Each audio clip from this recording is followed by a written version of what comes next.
Ready to Serve, talk about the recycling, and discussion on assessing services. Starting off with the Ready to Serve charge, each of you received in your an email the document which we have up on the camera today. And I just wanted to go over a couple of quick items. And I think what we're talking about is the Ready to Serve charge associated with the second meter, commonly known as a sprinkling meter. Talking about that. Do we want to allow public comments first? Oh, sorry, Mayor. Sure. Is there anyone who'd like to comment on tonight's agenda before we get going? Yes, sir. Dr. Rusty, 4th Street. I still stick to my guns with eliminating that Ready to Serve on that second meter. I'm already paying for the water that's in that line up to the main meter. Anything beyond that, I can't help. I don't water my grass or sprinkle in the wintertime, and I'm just paying $3.57 or whatever it is for the city for nothing. I might as well just give them a check for the month or something. If that's the case, I don't think it's right. And I don't know about that $38,000 a year that the city would lose. And then if they charged jack the rates up to like $267 per thousand or something, that's a disservice to the people that don't have a sprinkler line. The rates would fall onto them too. I think we're paying enough for sewer and sprinkler and water and everything else. Thank you. Is there anyone else? Okay. Thank you.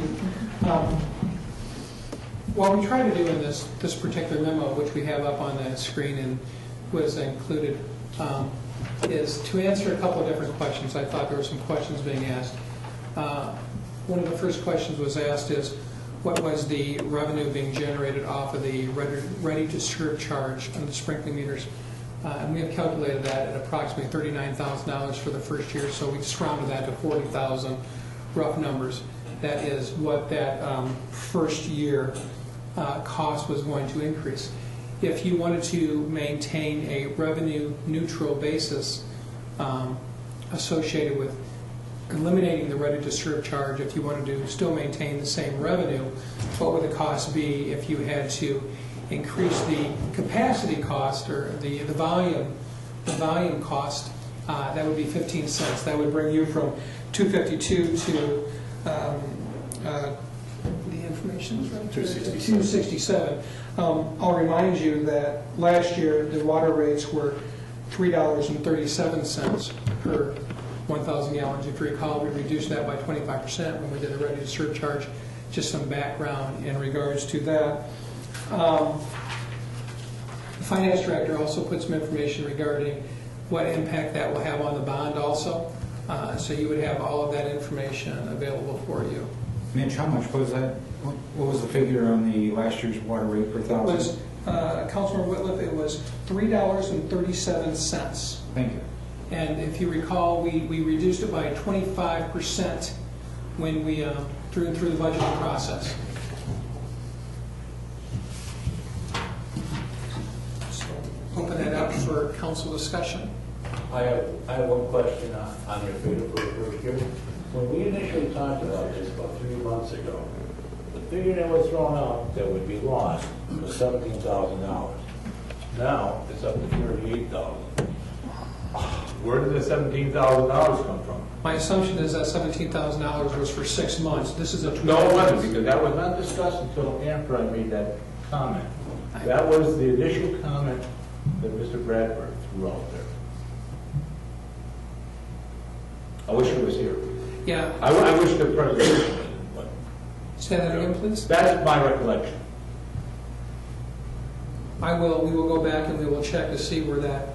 We can go back and we can watch those individual videos. I don't remember that $17,000, but we can go back and check that and respond back to you. It seems like, though, if you look at the numbers, and if it would correlate very closely for being a 6-month number, because I know we talked about 6 months compared to 12 months on several occasions, and I believe where that figure came from.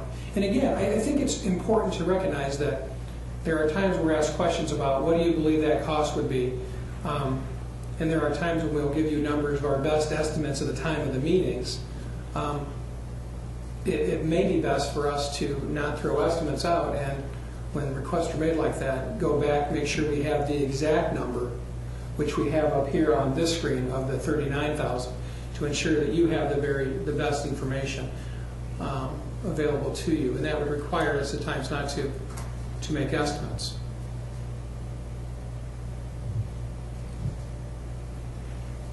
Well, I think the first thing that continuously is brought up, and I think it's expressed by the majority of the council members, is I think when you talk about that fee on the second line, it's my impression that council feels that that fee should go away. That's my opinion. Do you want my opinion? No, Okay. I do, but I believe I know. I believe I know. There's no more capacity with 2 meters than there is with 1 meter, because you still have the same line feed. The theory behind the readiness to serve is that the infrastructure is designed and constructed for the peak demand on the system. So when all of our visitors are here, when all of our residents are here, when all the summer homes are here, when everybody's watering their lawns, that has the biggest demand of consumption on the water system. So the tanks, the wells, the pipe sizes, everything is sized for that peak demand.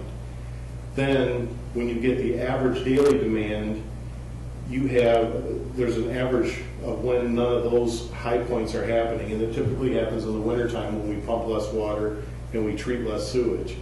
And so during those average daily demands, you have revenue that's coming in, but that revenue doesn't pay for the larger tank, the bigger pipe size, the bigger wells, and that extra capacity.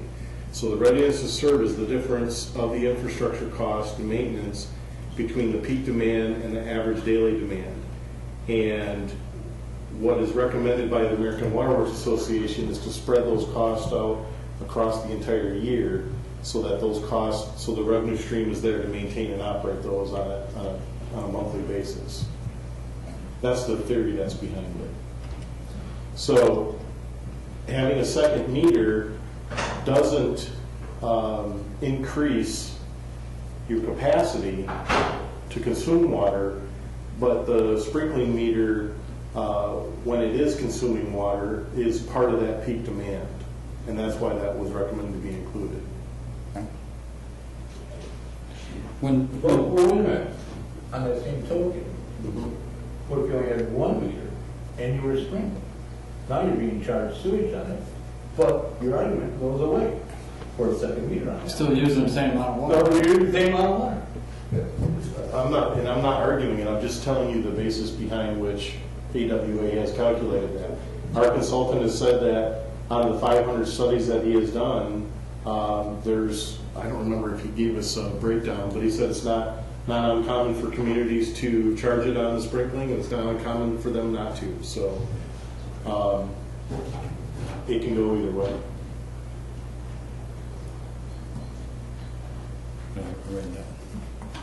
So at one time, I know council has discussed on that second meter, either eliminate it completely or eliminating it for 6 months.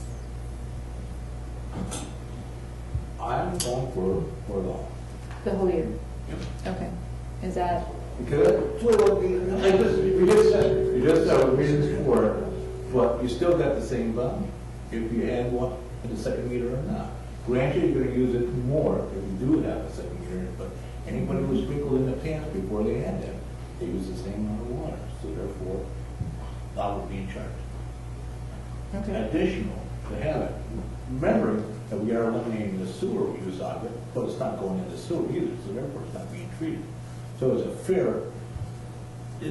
fair way for people to water their yards or do what they want, with the water outside the building. And I don't see an increase of use. Okay. Reduction in costs is because you eliminate the sewer part of it. That's fair. Okay. Roger, I'm off for 12 months, I just want to go. any feels Right. 12 months. You'd like to see that? Yeah. 3, Eliminated. okay. I would like to see it eliminated also. Alright. Now, with that said, on one line coming into the house, and I don't, if there's 2 lines, That's well, a difference. yes, that's a difference. That's a different story, because now you got another hole. Right. In there. Now you gotta pay for capacity. I just wanted to find, This valve, yeah. I just wanted to find Yeah. a sprinkling meter. Yeah. One That of makes the sense lines. to me. Yeah. Right. So, Right. So if there's 2 lines, it will be 2 meters if there was Right. 1 line, okay. I totally go agree Okay. with that. So All right. majority of council eliminate the revenue surcharge on the second meter. On the Yes. irrigation meter. Thank you very much, Sprinkler. do you know how many homes have a second line coming in for a sprinkling meter? Do we have any in, or? I thought the comment was about 750. Yeah, Is that, 750 sprinkling meters in the city, or 750 second lines coming in to the oh, city? second line, I don't know that. I don't know. No, I don't know if we ever broke that down, but. I would have to go back and ask Heather to see if we have a mechanism. Do we have that? Yep. It's close to 750.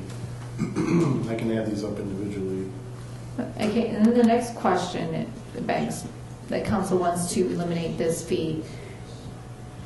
It was included in this budget year, so are we eliminating it going forward? Are we retroactive, or is it in the next budget year? I would say going forward. As, like, I think- is I it think one of the- January? Yeah, one of the things we need to recognize is that the rate that were implemented, as I understand, were about 50% of what was recommended for an increase. We're in 2015 now, we've got 8.5% increase coming in 2016, and 3.5% increases coming 17, 18, 19. So we're not at the end of our rate increases to satisfy obligations for bonding and requirements to meet state and federal requirements for our water and our sewer treatment. Correct. I think we need to recognize that, and where that cost is going to be borne, it's going to be borne more on water than it is on ready to serve, pulling these meters off. But I think it's the fair thing to do. Starting January. Is that, yeah, I'm trying to get council's input on when this rate change should be effective. Is it retroactive January 1st or the next budget season? Well, January 1 is fine. Okay. I mean, let's keep it clean. Okay, all right. You know, there's no sense going bad.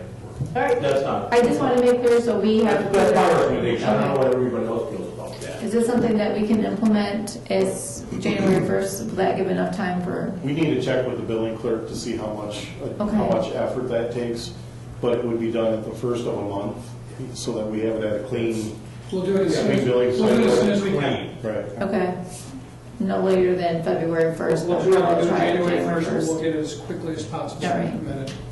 And to answer your question, there is 780 sprinkling meters that are in the system. And there's a second page to actually this memo that Ed provided. And it shows the 39,000 rounded up for an annual, and then shows 19,000 as the half annual total, which is I think what you. They took it out there. I remember them throwing out 17. Jeff, And we then I should- thought, you know, Well, but I can't, that's, But the 780, I don't think is the number that Councilmember Whitliff was referring to, because he was asking about second lines coming in. Right. Because that 780 could be, that's like totally. my home that's got a sprinkling meter kicking off the side. I can't think of an instance where there is a second line that is. I can't either, and that was what I was, so that's what we all think about, having I don't know. the second meter kicking off and the main meter coming in. I think, I'm just going back, and I'm going back. Residential, Going back a commercial. long time. I think in the first couple of years, it all depended on the type of sprinkling head that you put on. Some people did put in a separate. I'm just not sure why you would have 2 lines coming into your Well, house. because initially, You'd have to have a split, you'd have a splitter coming in. the guys that were doing it actually wanted an 1.5 inch water volume. And most homes only had 3/4, so So they therefore wanted- what they were doing they're capping, I think they're joining them, or they actually put in But well, they used to put in a Christmas tree back then, Right. 2 3/4 to make it up. Right. And I'm not, But your capacity is still the 3/4 coming into no, the no, system. no, because they Christmas trees, what I mean by that, they put in 2 3/4 inch cans, Oh, then okay. they got it together, and then they came in. I got And it it. was to get the volume and keep the pressure on further down the line. I know a couple houses were done like that, which ones, I can't remember now, but I do remember a couple of them. How many? So- Handful, maybe. So we're going to eliminate the ready to serve charge on the second meter as soon as possible, shooting for January 1, but no later than February 1, doing so. Okay. All right. Now, the next issue that we need to address is by doing that, we've now impacted the projects, the bond payments that we're going for. So we need to look at this lack of revenue, reduction in revenue. How are we going to make that up? Are we going to increase other rates to help offset that, eliminate some projects, for the bond that we're going for? And you, That's a tough one, because I tell you what, by doing that, what the request here is for 3.1 million. It could come, the bids could come in over that or under that. I don't know how, and which ones of these projects you deem necessary to do now and later and that? I don't know. I don't know how council feels about that part. because So that was brought up in a meeting, about a month and a half ago? I said, we have to look at the amount of money that was being spent. So, yeah, because the decision that we just made is going to impact Right. the payments over the course of the 20 years by $1.1 million. So now we have to go back and look at how are we going to cover that? And that's going to have to be by eliminating some of these projects or increasing the rate or combination thereof. Yeah, and the rate structure that was implemented was not just to cover this specific bond issue, but it was also to generate that $1 million of depreciation that to put back into the system on an annual basis as soon as the big chunk of debt retires in 2017. So this impacts, that loss of revenue impacts this list for sure, but it also impacts future projects. But this was the list that, of projects that we were hoping to accomplish with that bond that we were going out for. That's correct. Correct. So since we now reduced the amount of income to help cover this, I think it's prudent that we need to go back and look at this list, because obviously we're not going to be able to cover those bond debts at our current forecasted income. Absent council increasing the water rates by that Right. 15%. 15 cents. 15 cents to make that a revenue neutral move. So then I guess the next question to council is, do we think a rate increase by 15 cents per gallon or reduction in projects? Per thousand. Per thousand, sorry, per thousand. Or reduction in projects or a combination of?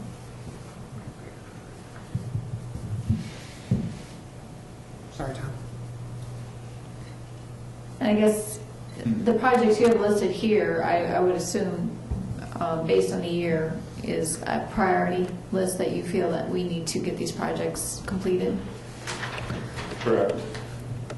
So the tank would be your top priority out of this list, and then on the way down, going down. Right. Well, they're prioritized by, we separate those into immediately the first year, Okay. second year, and then we took off the equalization basin because that's an unknown at this point. But I would say that the Maywood tank is the top priority because we are in that window to complete that project for about $250,000 versus $600,000 to $700,000 if we miss that window. Right.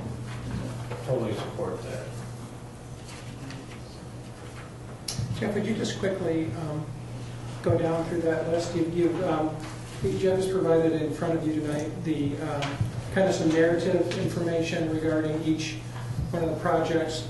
If you could just talk for a second on each one of those. Sure. So the council has a good understanding about each project and can ask some questions if they have about them. So the Maywood tank was last repainted in 2009. The coating system lasts about 15 years is what the life expectancy is. It has been 18 years since that system was put on. I'm sorry, in 2009 it was inspected. I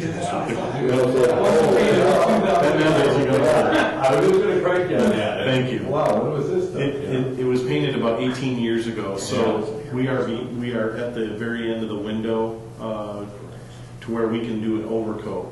If we wait too long and the current coating fails, it starts to bubble, chip, crack, then we have to tent the water tower, sandblast it, and then put a new coating system in.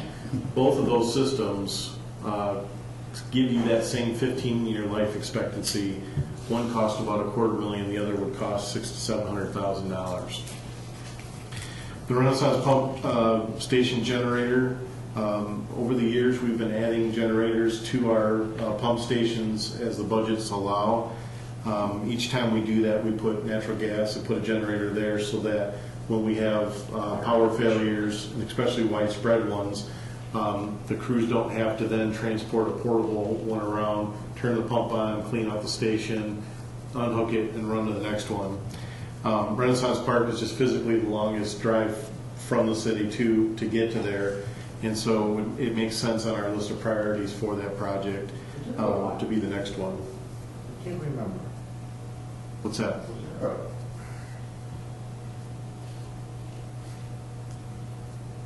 I want to say, was there a Y put in at the corner of Pine Creek and 55 or not? There's a valve change. Yes. There's a valve In other words, change. you can revert that. The only problem is you got the Renaissance Park, because the park, East Lake Park, that also drains into the Renaissance pump station is not defunct, right? Correct. So in other words, we got those three. How many? 3 valves. There's 3 valves you have to, Yeah, right? but you got to maintain the Renaissance Park itself, though. Correct. Can I backtrack a minute here, Jeff? On the Maywood tank, you said a coating, that's not a painting, then, correct? It is. It's So you're gonna strip it and paint it? it doesn't get stripped, it gets cleaned, and then it gets overcoated with paint, and then a polyurethane protective coating over that paint. Okay, we're not gonna do the elaborate scheme that's on there today then, are we? That's not built into this particular budget. Okay. In order to replicate that would cost another $40,000 No. to $50,000. Yeah, I wouldn't support anything, doing something elaborate like that, It no. was a lot of money for Oh, the yeah. replication. It was pretty incredible. Interesting, just an interesting note on it. The guy who painted that, when he passed away, had that picture of that tank in his coffin. Yep. Yeah. That was by far his best work ever. That was his cherished work. It was done way back, what year, about 92, 94? 18 years ago, so 96. Was it about 96, right? I just threw that out there. That was really something. It served us well. Moving on to the portable pump. Currently, the pump that we use, it runs very good. It's sometimes very hard to prime, and it doesn't pump from the lowest of our pump stations. What we are looking at doing is purchasing a new pump that serves 15 different purposes versus the 2 or 3 that the current one serves. The pump that we have spec'd out and actually bid already has the capacity to run every one of our pump stations. We could actually say one of our stations gets hit by a truck or something, it's completely demolished. We could pull this trailer up next to it, and by just adding fuel, we can operate it as a portable pump station where it has its own communication, it has its own flows. It also is a self-priming pump, so it will start and stop on its own. It doesn't have to be manned. Right now, we have to monitor when we use the current pump. It also has the ability to bypass the headworks of the treatment plant. So even if we have 1.6 million gallons per day of flow coming through the plant, if we have to do some maintenance on the bar rake or the flume, we can actually bypass with this pump and continue operating the plant while we do maintenance. Today we have to hire that kind of an operation out. We also would use this on water main breaks. And again, that automatic prime system is really critical to that operation, because as the water goes down in the hole, the current pump we have stops working. This would be able to keep up with that and keep that hole dry while we're working on it. The other thing that made a lot of sense to us is, and I'll talk about these, but there's a couple of projects that we've got coming up on pump stations, and when we do those projects, the engineers have estimated that it could cost up to $40,000 to contract for the bypass pumping of that pump station while the work is being done. And we believe that we can use this pump in at least 2 or 3 of those situations, which would essentially pay for itself. Do we know the life expectancy of one of those pumps? The one that we've got is about 10 or 13 years old, right in that range. It's been here ever since I've been here. It's been here longer than that. Yeah. So probably 15 years Why would you have to contract out pumping around? for the bypass pumping. You know, We don't have the capacity to do that with the equipment we have, AIS has all the pumps you want. but you still have to contract for that. Huh? You still have to rent those pumps. And Yeah. At what cost? I'm going off the engineer's estimates at this point for those. We haven't Did I explored read that. it? You see, I think I want to say I got them for about $300 a day. I could be wrong, but I know it wasn't expensive. The problem is transporting them to when you want. But if you got a project, then you schedule it around there. So we're planning for something we hope that never happens. But that, I mean, when we have this pump, I mean, how often do we use this pump in the past? I bet we use that pump at least on a monthly basis. Okay. The current one we have. This one we would use a little more well, they got frequently. a than that. 4-inch and they want to move up to a 6-inch, that's all. Is what they want to do. Yeah. The Century Terrace CSO closure, this was, when the closure was completed, it did not completely watertight seal that CSO. We had a backup in the line that discharged. The state had required us to do that work. As we informed council, we had to move forward with that to maintain our compliance. So that project is already completed. If for some reason we don't proceed with this bond, we'll take it out of some of our other capital improvement line items, but that's a project that had to be done. If the bond proceeds, then this would be eligible for reimbursement back to the What was the cost of that? we estimated at $40,000. I think we came, several $1,000s below that.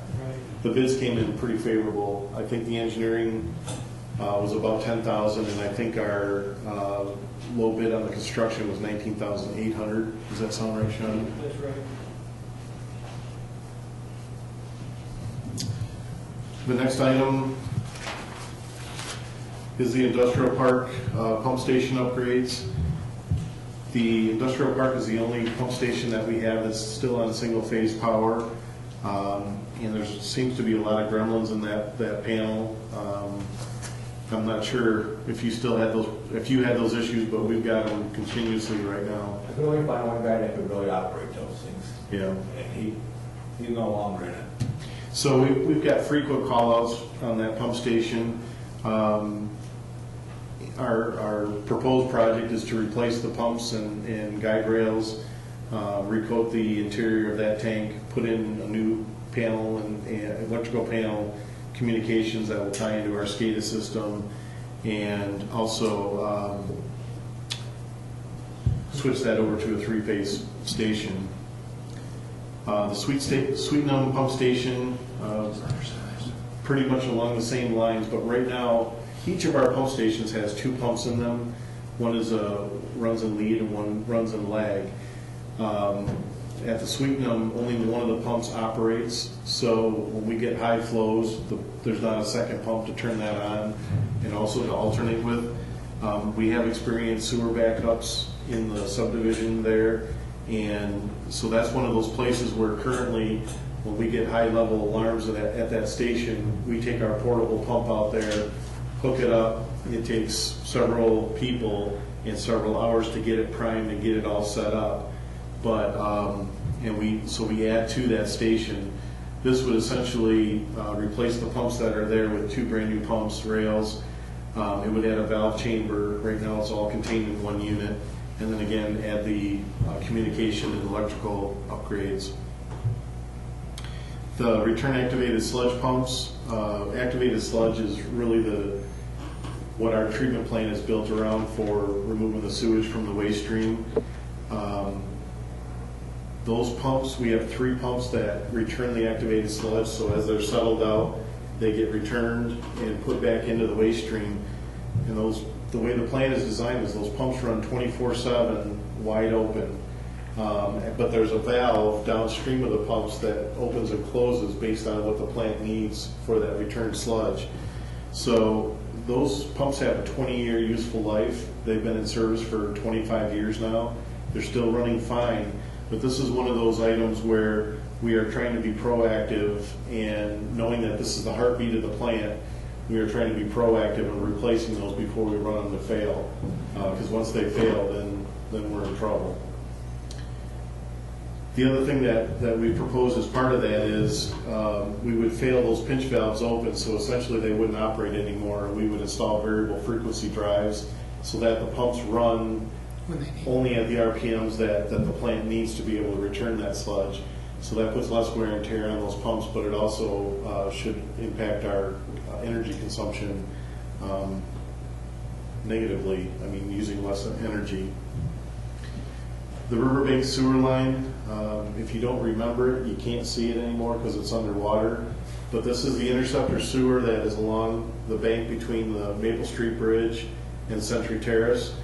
All the sewage that comes from the Oaks Correctional Facility, West Shore Hospital, the entire commercial district in Parkdale, and then portions of the north side all run through that interceptor line.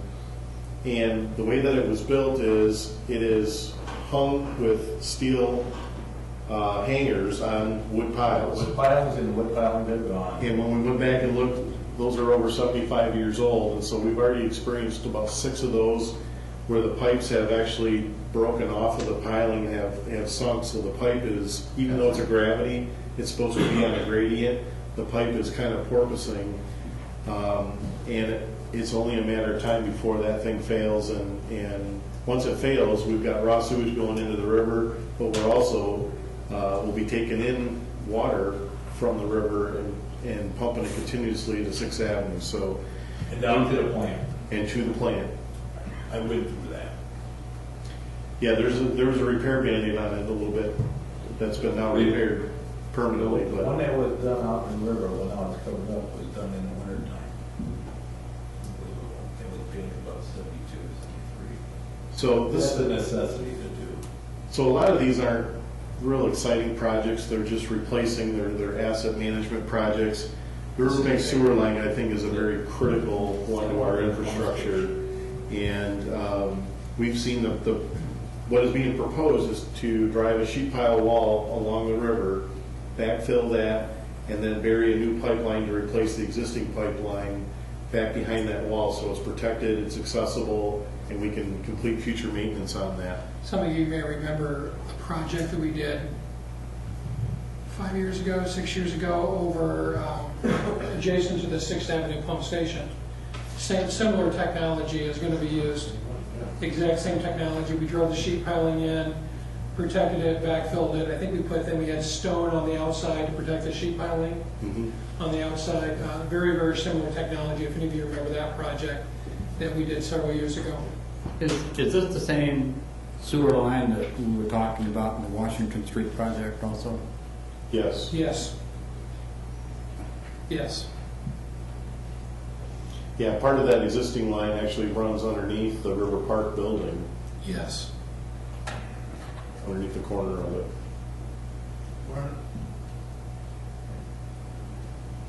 As Mitch mentioned, about 6 years ago, we actually did an emergency repair to the access road to the 6th Avenue pump station. At that time, we knew that we were required by the DEQ to upgrade that pump station because it's considered under capacity. Some of the base infrastructure was already put in place. When you look from like across the river from the Elks, you see the big tanks coming out. The big tank is actually the wet well for this pump station. It's 10 foot in diameter and it's 28 foot deep. There's also a valve chamber that was already set, and some of the underground force main piping is put in place, and some of the gravity sewer. We put as much in there as we could with the permits that we had at the time, but at some point we have to finish constructing that pump station. So what is left to do is to make the tie-ins, install the pumps, put all the electrical panels.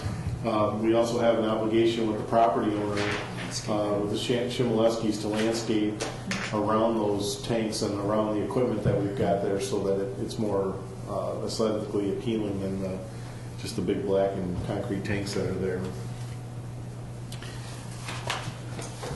Also, flow monitoring. We have, and there's been a lot of highlights on the CSOs that we've been having. The CSOs are not increasing, they're actually decreasing and have decreased over the last 20 years. However, the way that we're reading those is much more accurate, so the volumes are much higher because we're accurately measuring those. And we still have to find out where this water is going. We had some conversations before the meeting started about some backups that occur on River Street and even in the Cedar Street district. And so the efforts to find out where all that water is coming from is still ongoing. The next step in that process, there's really a couple different things going on. One is we're still working with AppMarsh to complete the SSES, the Sanitary Sewer Evaluation Study.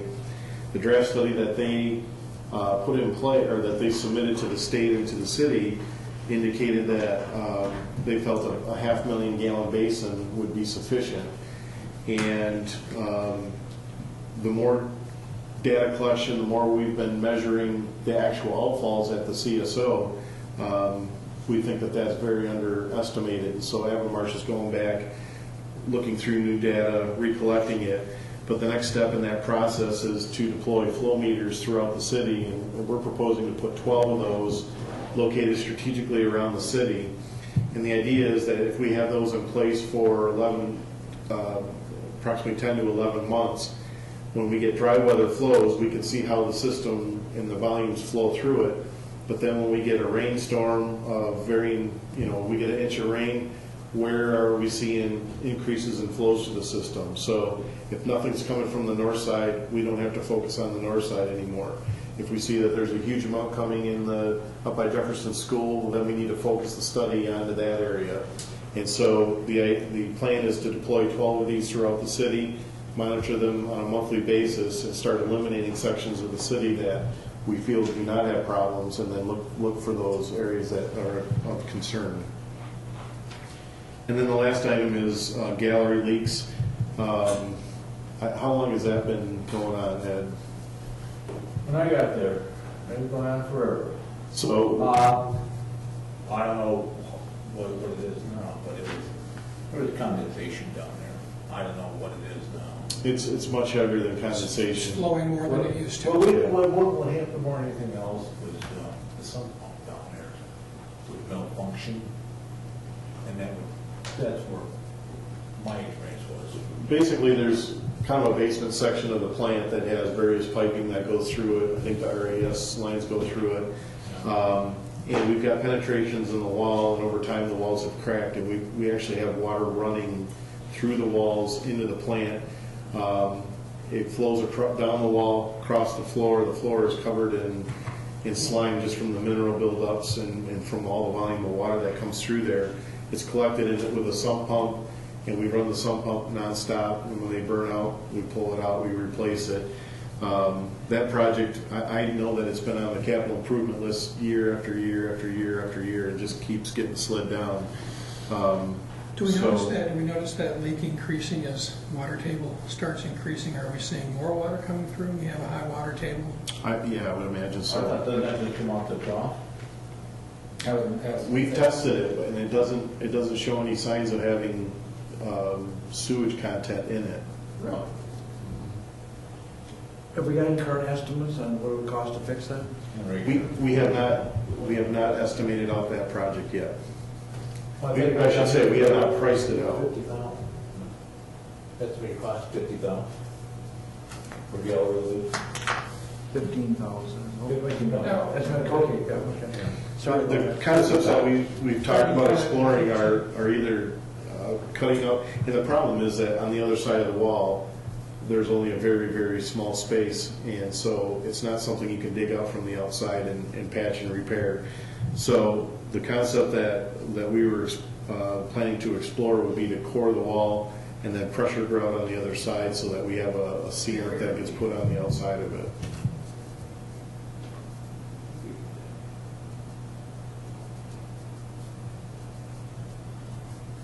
And I think that's everything on that list. You know, the one question I failed to ask, you know, we've got the future revenue, the 1.1 million, 1.2 million. That's the future revenue impact on the reduction of that fee. I'm curious what that present value is, because we don't necessarily would have to reduce our projects by 1.1 million. No. So I'd be curious to know what the present value of that would be in today's value, what projects, the amount of projects we would have to initially take off to make What up that. magnitude? Yeah, it becomes a $40,000 portion of the bond payment on an annual basis, but I'm not sure how to calculate that. Understand your question, though. We'll get the Because I don't think we would have to eliminate, if we did nothing else, I don't believe we would have to eliminate $1.1 million No. in the bond.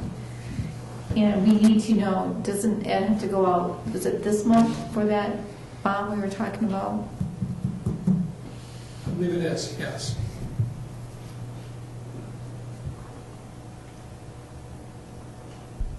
I think he was shooting for the sale in early February at this point, but there's a whole bunch of steps Right. before that. We should be able to answer your question, Mayor, by next Tuesday. We'll have the answer to your question about that. What's the present day value of that? And Looking out beyond what we're trying to cover with this bond, what else are we looking at down the road? Have we thought about what else? Are we going to have to go out after another bond down the road here? that's a great question. One of the reasons for the utility rate structure, the utility rate study, the way we developed it, is to try and start having available revenue to fund our future projects rather than having to rely upon bonding for them. So one of our goals for the utility rate structure study was to the 8.5, and then, as Mayor Pro Tem Smith said, 3.5, following after that.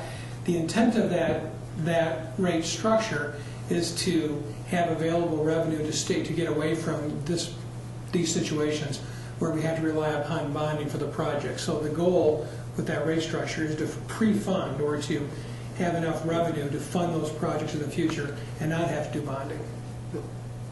Councilman Zelinski, just to expand on that a little bit, what we are trying to do is just like Mitch said, we're trying to pay for the capital improvements with cash in the future, so we're not wasting money on the bond issues and on the interest payments. But ultimately, what we are trying to do is create an asset management program for the water and sewer, so that we can forecast out when these projects are going to need to be completed, and we can complete them with cash on time. The major component of the SAW grant that we expect to be awarded next year is to create that asset management plan for our system. So what we do know from the utility rate study is that we have depreciation of over $1 million a year in water and sewer, and our goal is to be able to fund that depreciation, put that back into the system on an annual basis. So I hear you saying you've already started that. Has that process started? Have you started looking at that and looking into the future? We've always done that, Okay. always done that. Yeah, part of But the budgeting process. Right, part of the budgeting process always does that, but the SAW grant will give us a complete catalog of the system and allow us to then further estimate that out so that we've got our capital improvement plans that are set for 5, 10, 15 years in the future. And really, this is the process that we are trying to implement so that we don't get in the situation that the streets are in, where we're not investing in them, and further down the line, then we get massive failures. I just don't want to be in a position where we're doing this big bond a year down the road, now we got to look at another big bond because we didn't think of projects that need to be done. And that's exactly what we're trying to prevent by going with the asset management plan. That's the exact rationale for what we're trying to achieve. And essentially, this bond is trying to clear the books of all the projects that have been kind of drifting Lingering. along and lingering. Lingering. So we'll get the answer to Mayor Kinney's question, and we'll have that at the next meeting. Do we want to just, at that next meeting, continue this conversation after you have that information available to you, and look at whether or not we replace the revenue or we remove projects? I have a quick question about bonds. When I read the charter, it tells me we can be 10% of the total value of the assessed value of a property in debt. How are these bonds affecting that 10%? Is that still true? Is that part of the charter still true? I believe it is still true, and How close are we to that? Are we getting there? I don't know the answer to that specifically that question. I'm not sure the answer where we're at in relationship to the SEV. So, but again, we can also have that available for you for the next meeting. Thank you. Okay, I ran a spreadsheet on the proposal that was set out with the 15 cent per gallon, per 1,000 gallon rate. And for the typical user, right now, the rates that are shown online show that 6,000 gallon person at $70.42 based on 6,000 gallons of water use. So their rate would increase per month by 90 cents with that rate change. But I ran that out through 2019 with the scheduled increases. 8.5, 8.5, 3.5, That 3.5. that $70 increases to $84.71 by 2019 FY. So we're looking at about a $14 increase with the rate increase. With it at its current rate, it would be a 108 rate increase instead of 90 cents by that time, just by changing the water rate. Sure. And that would keep it revenue neutral. I don't know if it's feasible, but looking at the watering, there is a meter there, correct, for the people who do water their lawns. And is it feasible to maybe charge a little bit extra for that usage? Since Put a this, premium on the sprinkling usage. I can't think of anything in the ordinance which would prohibit you from putting a surcharge or something like that on it.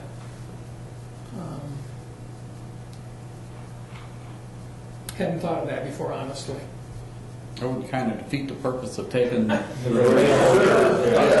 ready to serve is a fixed rate that you're paying year round, whereas if you were to pay a little bit more for your sprinkling, that's only based on usage. And the system was designed based on those usages over time, and it's a luxury, not a necessity for that household, You're going to pay more by using more water.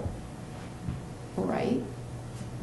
And if the rate per But on that line, for watering, only for watering your lawn, not for the household usage.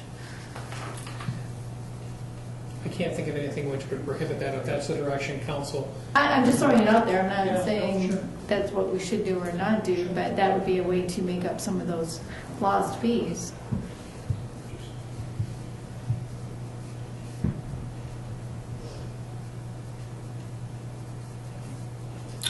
It's a surcharge.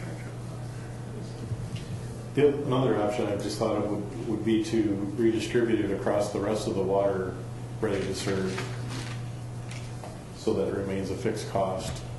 And we can just provide what that increase would be. What I hear council saying, and please correct me if I'm wrong, is that there is, the majority of council believes there is an inequity associated with the second ready-to-serve charge on that sprinkling meter. So spreading that out over the rest probably doesn't end run around that equity issue a little bit. The same as adding it to the consumption rates. Completely agree. Yeah. Yeah, right. I mean, where we started was a water rate, a sewer rate, and now we've broken it down Yep. to try to create a more stable revenue stream and to fairly allocate the cost. So we've gone a long ways. If we come a little bit back, I don't think it's a bad thing. So the goal, if we could have a goal of council at next week's Tuesday's meeting to look at this additional information, which you've asked for, and then hopefully council provide direction on, do we eliminate projects or do we increase some revenues? Do we do a hybrid, which is part projects, part revenue increase? If we could come to that conclusion next Tuesday, that would be very, very helpful for us to make that implementation as quickly as possible. Because we need to know what the amount of the bond that we need to go Absolutely. after Yep. to cover these projects. So we'll put this back on the council agenda for continued discussion. Would it be fair for us to put on the council agenda indicating potential action, possible action from council to make a decision on which way they want to go at the next council meeting? I think for the bond, anyways, we need Well, to. And even if not the bond, even if you're going to raise the rates, I mean, we need to know that as soon as possible so we can implement that as quickly as possible. Is there any other information that you guys think you might need right now? I mean, you can always get with him later.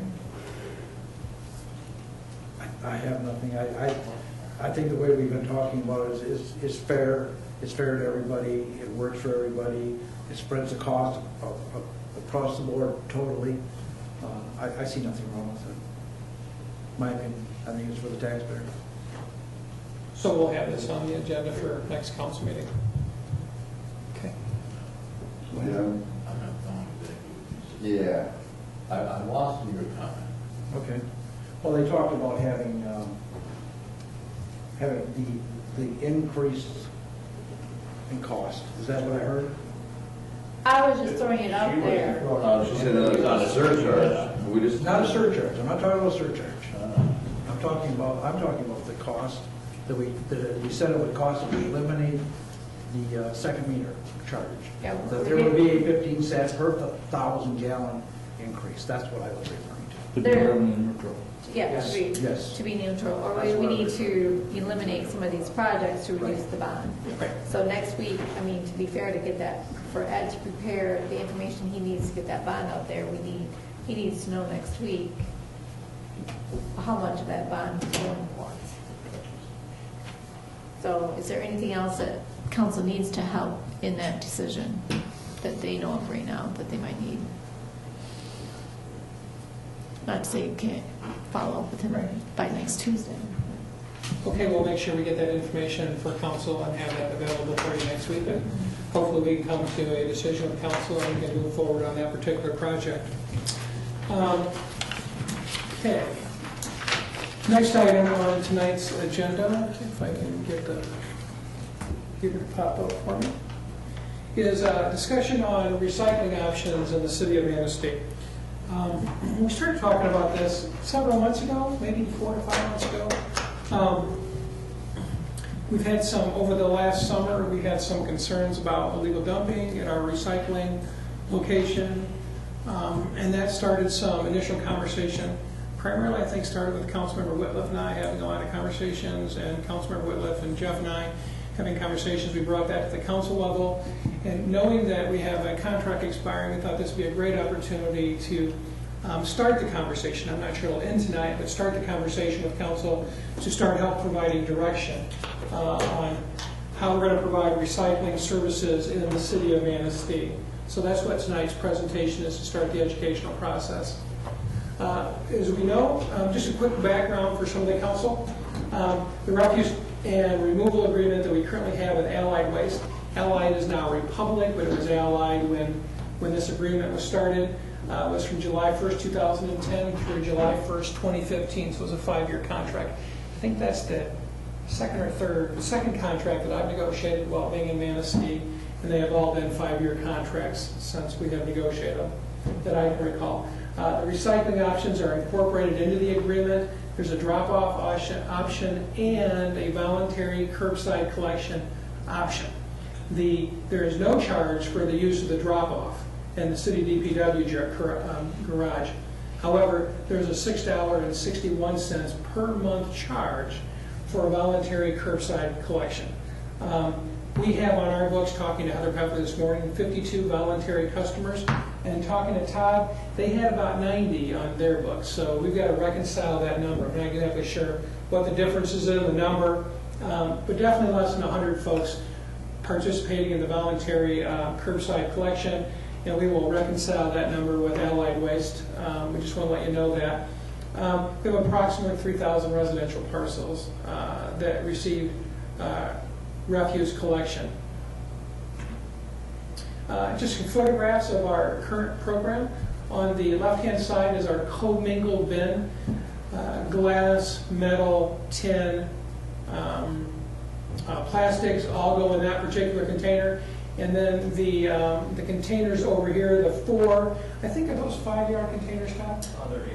Those 4 8-yard containers, thank you. Todd Harlan from Republic Waste is here with us this evening. Those are contain the mixed paper, newspaper, and OCC old corrugated cardboard are thrown in those particular dumpsters. So again, the commingled container gets pulled every week. Sometimes in the busy summer months, we got more folks in town. It's pulled a little bit more often. The contract that we have with Republic/Allied is $395 per pull for the commingled trailer. We spend approximately $20,000. I think last year was $20,500 was the dollar amount that we spent for those individual pulls. There is no charge for pulling the 4 mixed OCC container paper, OCC containers. So there's no charge for that. So the $20,000+ is only for the large commingled bin. Materials go to a MRF and material recovery facility in Muskegon for processing. Here is the flyer that we hand out to residents. I should have double checked to see if this is on our website. I don't recall off the top of my head. If not, we'll make sure it gets on the website. But this is the information that we provide to residents in the city of Manistee. It's at the location where you pay your water bills and your tax bills and things of that nature. And this is the information that Republic put out for us to help us educate our residents on what are acceptable materials. We have several concerns associated with the current drop-off program. Number one is located at the DPW. Jeff's talked several times with you about safety concerns. Right now we have a lot of plow trucks coming in and out. We got front-end loaders loading salt. If you've been down there and you know the salt and the sand is in a pretty large pile, right smack in the middle of the traffic lane. And we have a lot of residents who use the drop-off. So there's a lot of vehicular traffic coming in and out of there, and Jeff has expressed on several occasions concerns about some potential safety-related issues for those residents in there. In addition to that, we have a lot of equipment that is stored outside that is not protected because the gates are open and the recycling center is used. I won't say 24/7, but it's used an awful lot from residents all the time. We know that recycling is funded by city taxpayers, and I think it's fair to say we all believe that there are non-city taxpayers utilizing the facility, which requires that city taxpayers are subsidizing those non-city taxpayers for the use of the recycling center. And of course we know, as we've talked about, there's been illegal dumping going on I've worked at recycling centers in every single job that I've had in this business, and there has been illegal dumping going on at recycling centers in every single location that I have worked with, which costs DPW time as well as taxpayer funds to landfill items. This is just a photograph I took this summer. This is by far not the worst illegal dumping that we had down there, but this would probably be a typical Monday morning after a weekend. For some reason, they love to dump the Adirondack chairs there. I figured that out, but they just love them. They won't fit in the little door. They won't fit in the doors, right. So, but there's a lot of trash. You can see this is not recyclables. Folks are just using it to drop the trash off. And then our gentleman from the DPW got to clean that up, and it gets landfilled, and then we actually pay for the landfilling costs. So that was one of the concerns we've talked about on several occasions that we would like to identify and address moving forward. What are the options that are available for us looking at recycling into the future? We know that our contract is expiring. We are going to have two options as I see it, Council, with the moving forward in the future. We can either develop and put out a request for proposal for recycling and refuse collection, and or we could choose to negotiate and extend the current contract with Republic/Allied Waste. I think there's probably benefits both sides of the aisle. The last several times we have bid out the RFP, the amount of responses that we have received back has been very, very minimal. I think last time we only received one bid from Allied at that point in time. I believe the time before that we received a bid from Allied, and I believe at that time it was Waste Management out of Traverse City. Their bid was considerably higher than Allied at that point in time. The concern that I would have is two concerns. Number one, I believe we need to have an exclusive contract with a refuse collection provider. I don't think we want to have multiple refuse companies driving trucks up and down our streets on multiple different days.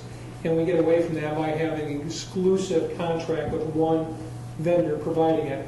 That makes a tremendous amount of sense to me. And two, being in Northern Michigan, not having a lot of vendors directly in Manistee County, I would have some concerns about how do we ensure that refuse collection is happening during the months of November, December, January, February. If we've got a collection company, for example, coming out of Traverse City or somewhere from that nature, and they had a long drive, I think we'd have to have some long conversations about how do we ensure they're here to get that during these difficult travel months that we have. So staying away from that, contracting options, the recycling options as we see are status quo, incorporate both the drop-off and the voluntary into a recycling request for proposal. If this option is selected, we believe that we need to find a different location than the DPW garage. Second option would be a contract with Manistee County to administer and operate the recycling drop-off collection in the city. They've been operating their plant, I think, for several years. I don't know the exact number of years, but they have a plant that they've been operating. Same scenario, if we chose to have a drop-off bin, we still believe that we need to find an alternate location for that, not inside the DPW garage. And then the third option, which last week when we were meeting with Allied Waste to start having these conversations, they brought up is the potential for having a required mandatory curbside recycling for all resident parcels for the contract. It would have to be mandatory in order to make sense financially for them. They'd be investing in some totes and things of that nature. But that is a potential option for conversation among council. We've talked about the status quo program a little bit. So let's jump into the Manistee County program. Their program is allowed to function under PA 69, which is a state law which allows for funds to be assessed for improved parcels. That's an important, so not vacant lots, my home, Councilmember Whitlett's home, all of your homes would be an approved lot, up to a maximum of $25 per parcel annually for recycling. The current amount that Manistee County currently assesses for recycling under their program is $16 per year per parcel. So on your county taxes, for example, if you were one of the townships that does it, you would see a $16 a year fee associated to recycling on your local tax bill. Currently, there are 7 townships which have agreements with Manistee County: Marilla, Brown, Onekama, Arcadia, Maple Grove, Springdale, and Cleon. Annually, each municipality would be required to sign the agreement with Manistee County to participate in this recycling program. So you have to renew it every year. It's a 1-year renewal every single year. In addition to that, the Manistee County Board of Commissioners annually sets the appropriation amounts to fund the recycling program. So next year it may be $16 again, or it may be higher, depending on what they believe is necessary to set that. And they set that on an annual basis through their budgeting cycle. So a little bit of unknown there for multiple year contracts, but that is the program of Manistee County. And what do you get for that? And if you participate in the Manistee County program, what you get for that is you get an educational program, helping residents understand the benefits of recycling, potentially multiple drop-off locations. That's what they have talked to us about, having maybe one on the northern part of town and one on the southern part of town. One of the concepts that was talked about is having that in conjunction with the PCA trailer. There's currently a PCA trailer located at Catholic Central. Does that make sense? Some of the concept. So talking about some of those concepts. Site management, they actually hire individuals to monitor the sites for all their 7 townships, and if the city was involved, they would monitor the sites from the city, which means weekly inspection, cleaning of the sites, and coordination of the bills. Now, is that employees per site, or is that 2 for all 7 sites, do you know? Say that again, please. The 2 employees, I think you said 2 employees that they... No, there's potentially for 2 sites, not 2 employees. Okay, all right. 2 sites. All right. I think what she said is, the county coordinator said, is that they try to find people that would live in Manistee and would pay them I don't recall to that. watch that stuff. Yeah, maybe that's what she said. And we also would receive periodic reports on recycling volumes that come into us from the city of Manistee. Sorry that this is so darn small, but I couldn't get it blown up anymore. I'll be happy to email you the document so you can have it. But this is the educational flyer. You saw the one from Manistee, from Allied Waste. This is the educational flyer that I believe is on the Manistee County website, which talks about their program, what material is recyclable. It's their educational piece. And I can get hard copies of everyone, so it's much easier to read. Couldn't make it any larger.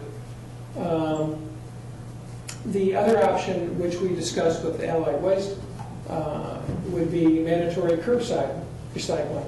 Republic, now previously Allied, has offered the option of mandatory curbside collection to be incorporated into a future contract. This would result in 96-gallon totes being located at each home.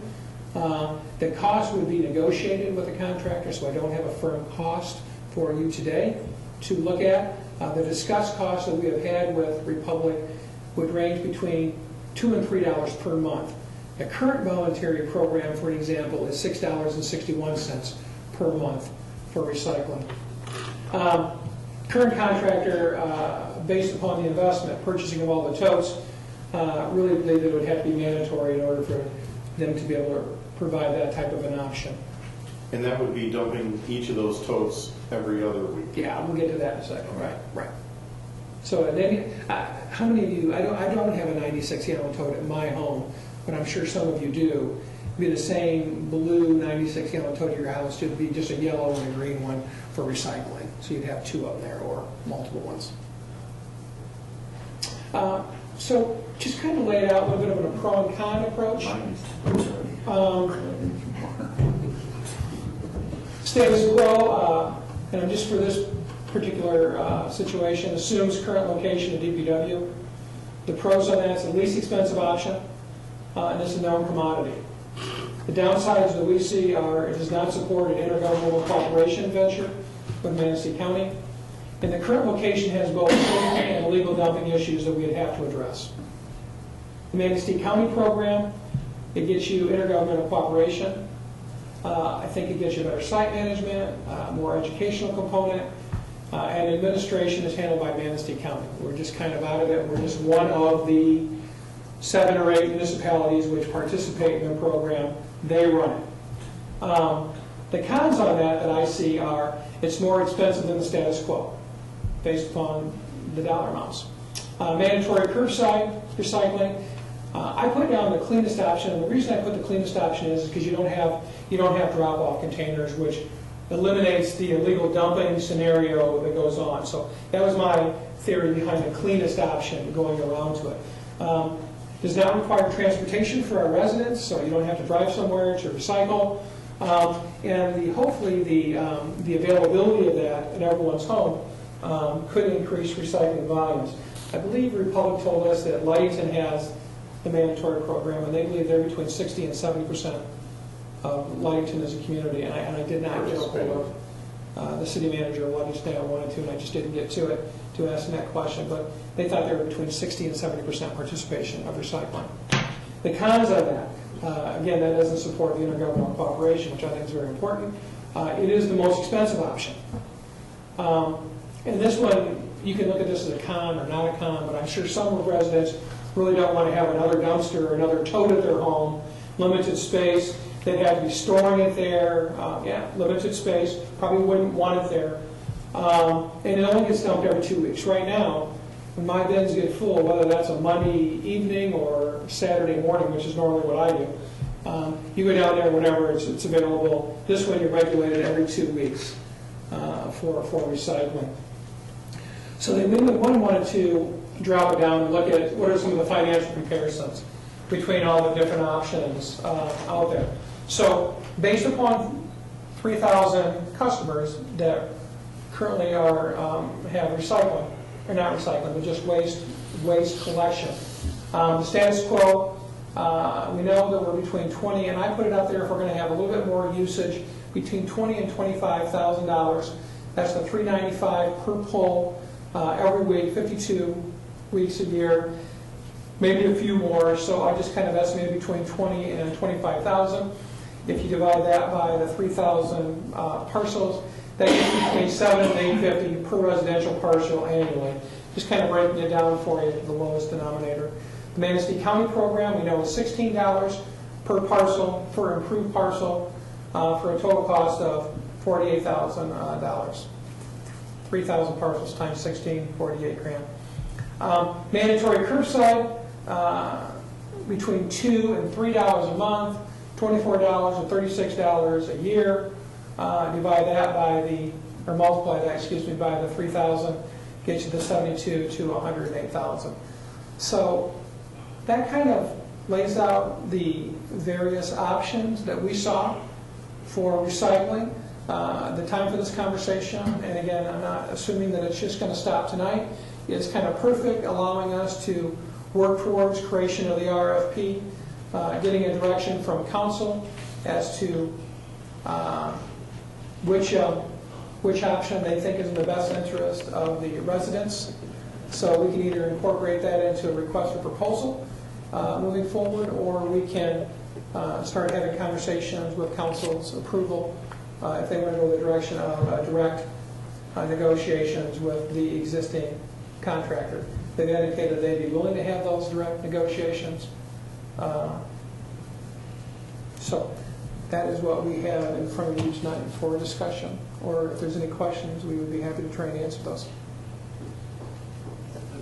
Todd, would you like to add anything more to this presentation and what's up there? Or talk about the podium. Good evening, Todd Harlan, General Manager, Republic. Nice job. I think that pretty much tells the story. I think we serve a lot of communities. I do in northern Michigan. A community you could contact, Mitch, is I talked to Steve Sobers today. We just recently implemented this CART program in Big Rapids. I believe it was a year ago. Could have been 2, but they're happy with it. And Steve said, by all means, give him a shout. So, but the CART adoption, I think, is something that we really should take a hard look at as council, and from our company's perspective as well. We've done business with the city for 20 plus years, and I think it's time to maybe add some value for the residents. And it's a clean and neat, orderly collection method. So the numbers that are up there, I threw those out just in discussion. I'm putting together some numbers. Hopefully that I'll be able to work with some folks from the council, maybe a subcommittee, if you're willing to negotiate, and we're going to put our best foot forward on this because I think, I mean, for every community that I've been in, it's really, really been embraced well with regard to the curbside, and it's neat. So I'll take any questions if you'd like me to, but I look forward to some negotiation, and maybe we can do better than the 24. I got to get the numbers together. The totes that are used for recycling, are those, you talk cart, but are these totes where you have to pick up and carry? They have wheels just like your trash cart. The difference would be they would all have green lids so you can recycle. Okay. So all those blue totes that we see currently would be replaced by the green carts? The carts that are for trash now would probably remain the way they are, but if we went with the recycled cart, tow cart, same thing, option, you would get delivered a blue cart with a green lid, and that's how we'd identify it. So every resident would get that? But Would that, you, no, go ahead. would you mix the glass and plastic and paper all together in that? Yes, it would all be single stream, and we would transport it to a facility that would sort it. And that's what happens in Big Rapids. Now, in Ludington, that's a little different. They have the 18-gallon bin. That's probably a lower cost, but it's messy. 18-gallon, well, like that. But, I mean, that's not a lot of storage. That goes weekly. The cart is neater. You can drop it all in there. It stores well. It looks good on the curb. You don't have things blowing around. And basically, I think it's more economical long term. It's not that I'm against it, I'm just concerned with all the other rate increases that we've got. I guess I would like to see moving in with the Manistee County and getting the recycling away from the city garage. Not the right color, but Right. concept of what. My aunt lived in Milwaukee, had, Very similar to the current codes. Exactly the same as the current tote, different Different color. color. Exact same thing.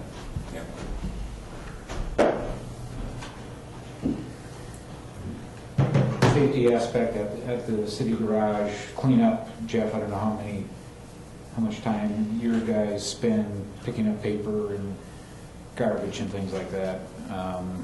That's downtime for you. Yeah, we do it as often as it needs to be. Right. And then the safety aspect, I know that the pile of sand is there, and if somebody's not paying attention and you have a car or a city truck moving out, going out towards Washington, you can get an accident there. We have near accidents on a daily basis there, and thankfully our operators are very aware when they're coming and going, and so they pay special attention. But the customers that are coming in, especially when they're leaving, they'll make us wide sweep, and they're not expecting those big trucks to come in. Yeah, it's the other guy that we have to watch out for, Yeah. so.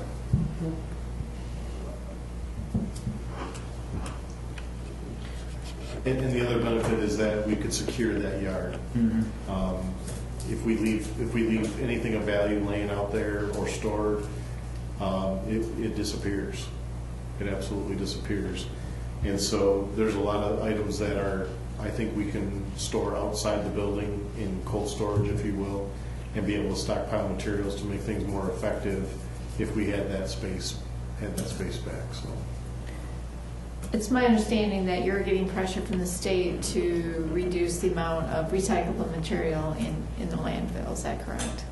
I wouldn't consider it pressure. I mean, I think from our perspective, it's the right thing to do. I mean, we manage it as a waste stream in the direction that, I mean, cities and the general population is going us to divert some of the, you could call it commodity, the recycling out of that waste stream. We'd prefer to get ahead of that, and we have in several communities. So, I mean, there's no mandate or any incentives to do so, but I think the time is right to get that done. And the carted at the home option is really, from what I've seen across the state, the best option. It is a little more costly, but when you get 67% of the people putting that out, that's good for the community. Is this an option that would be available, say we sign a contract without this option? Is it something that we could implement during the course of the contract? I would have no problem bidding it that way. I think we've done that in the past. We have. But And alternates. I think, I mean, it's somewhat a lot to swallow. I think it'd be beneficial if we could, maybe just, you guys could put together some thoughts and we could meet a few times.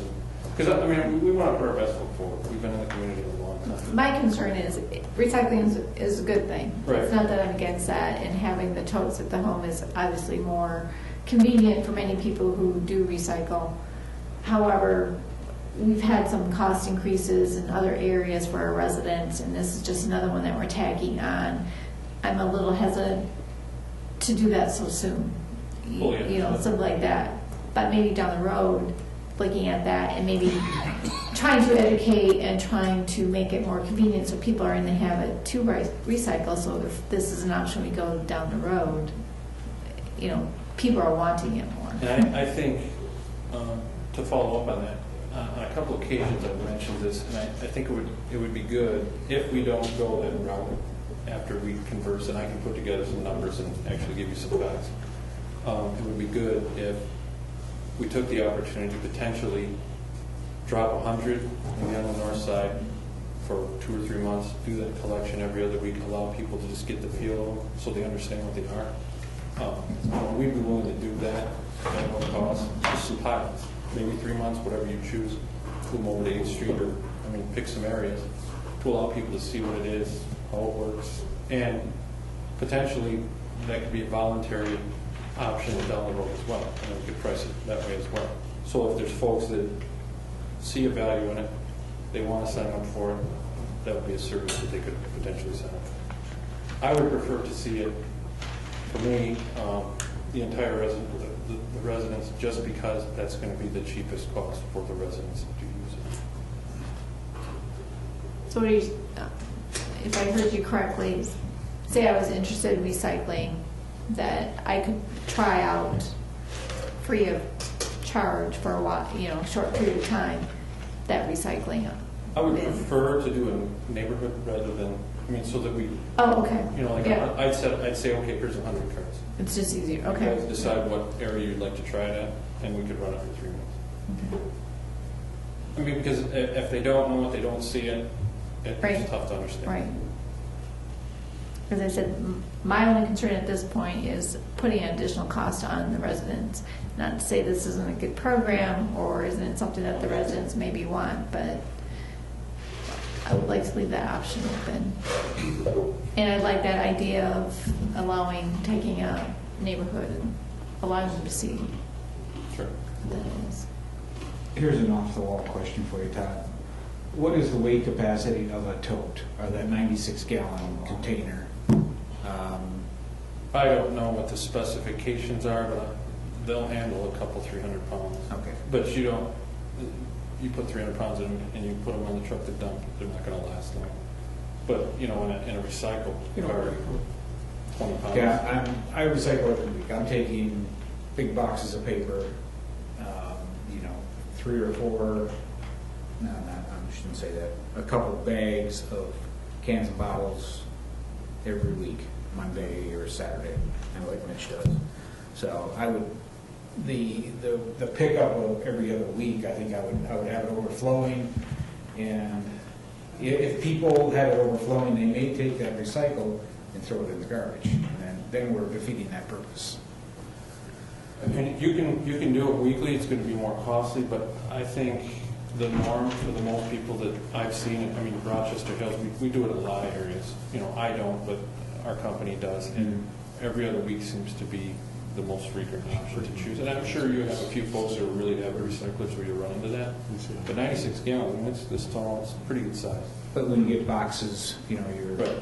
the bigger boxes for a TV, if, people get a TV for Christmas or whatever. Understood. What would they do with that? Besides If they take it can away really from the- every week? Yeah, you have to flatten it and maybe cut it up a little bit, but Continue You could to, also take it to the PCA trailer. correct. And that's a nice the alternative. school gets money for those. Right. We should say see, PCA, that school trip. just to add to kind of the weight thing, we see on a weekly collection of the bins that we do in certain areas, it's about 10 pounds a week is what gets put out for recycling material. It's what a resident would put out for collection. That's what it averages. Okay. Having said that, 10 pounds a week probably isn't incorporating Yeah. a lot of office paper that you're generating. That's where your weight comes in, is the office paper that you're generating specifically. Yeah. But you could fill a full office paper, with no problem. We could empty it. Thank you very much. Thanks, Todd. No problem, thanks.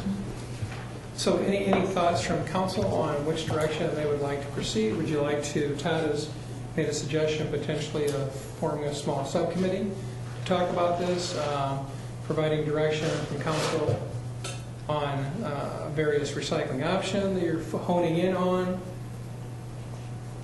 How would you like to proceed? I would support the status quo. I think that's the lowest cost. The Main Street Recycling Program, it's the same, basically same what we got, only now we're going to be charging a resident $16.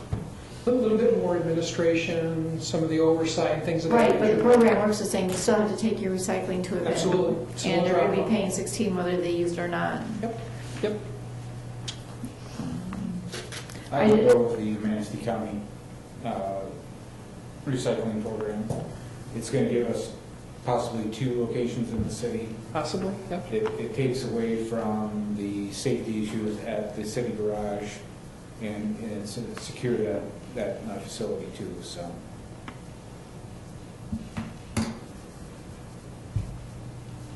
Any other thoughts?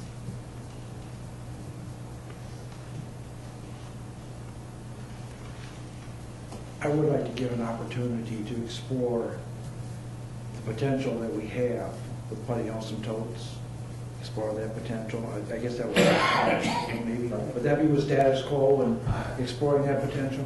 I don't think. I think that would be down here at I would just get rid of mandatory. I think Councilmember Zelinski, I would put that down at the curbside recycling level. Not, I hate to just let that slip by without giving an opportunity to either fail or succeed. It'll do that on its own. The gentleman's offered to do it for free. What is there for us to lose here?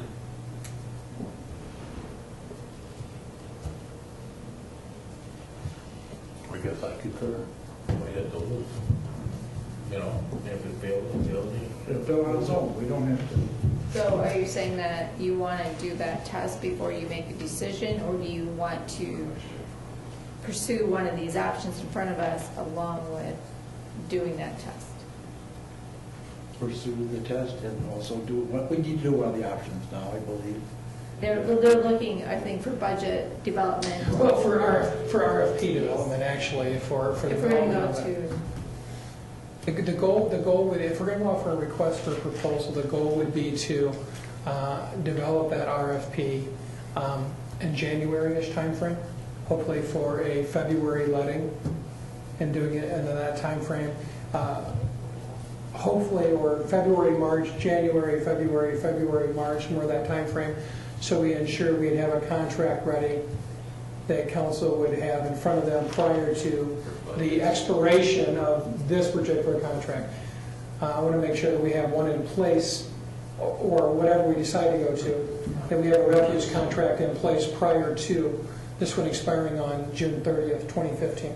But no matter what contract, you put it out there, whoever bids on it, if we have curbside recycling, it's going to cost. Yeah, we can put that as an alternate there, correct? Yeah. So,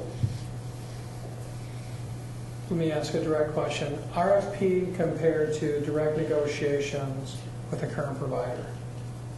You've kind of heard both sides of the issue.